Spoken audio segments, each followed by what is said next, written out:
Hi everyone, welcome back to the channel. Today we are bringing you a few thoughts for a new year. First, remember your defeats and lick your wounds. Remember your victories no matter how small and pat yourself on the back. Think about the new year with optimism and vow to do better regardless of how well you did this time, because each new year is like a blank slate. The only way tomorrow can be like today is by intentionally writing the same story all over again. This one is about how at the end of a bad year, we're inclined to think that the following year is going to be just as bad, which is not the case at all.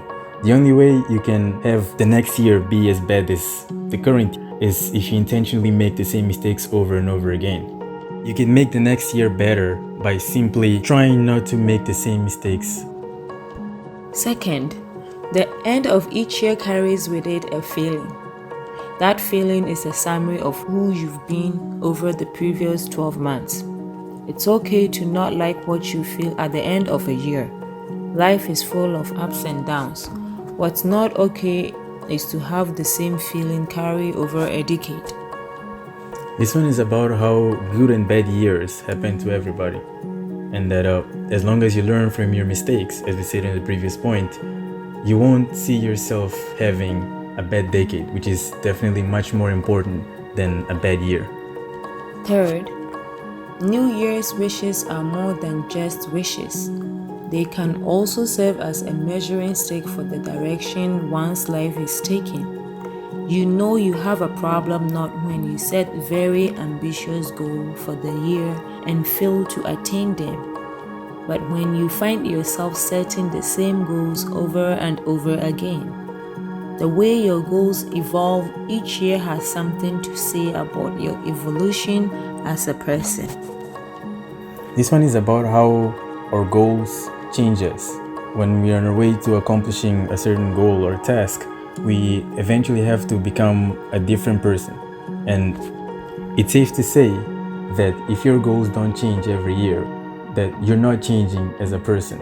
If you're always setting the same goal, like for example, like losing weight every year, that means you haven't changed a bit, and that's much worse than not being able to accomplish one of the goals you set on your New Year's wishes.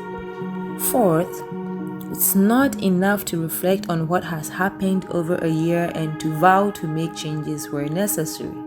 You should also reflect on yourself and how you've changed over the past 12 months, because change can occur in even the shortest of periods, in periods shorter than a lifetime or a decade. True change can occur in a year, and to such an extent that you can't even recognize yourself. That change can shape not only the next year, but also the next decade or even the rest of your life. This one is about how human beings are not static like buildings. Human beings are always changing.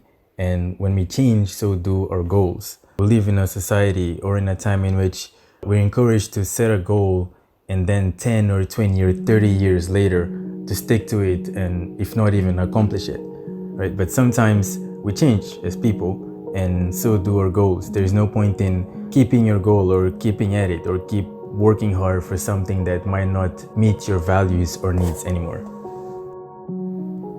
And fifth, if anything can be taken from a year, let that be what not to do. This is how wisdom is acquired, year by year, a little wiser than before. You know you will still make mistakes. That comes with being human. The good thing is that they will at the very least not be the same as before.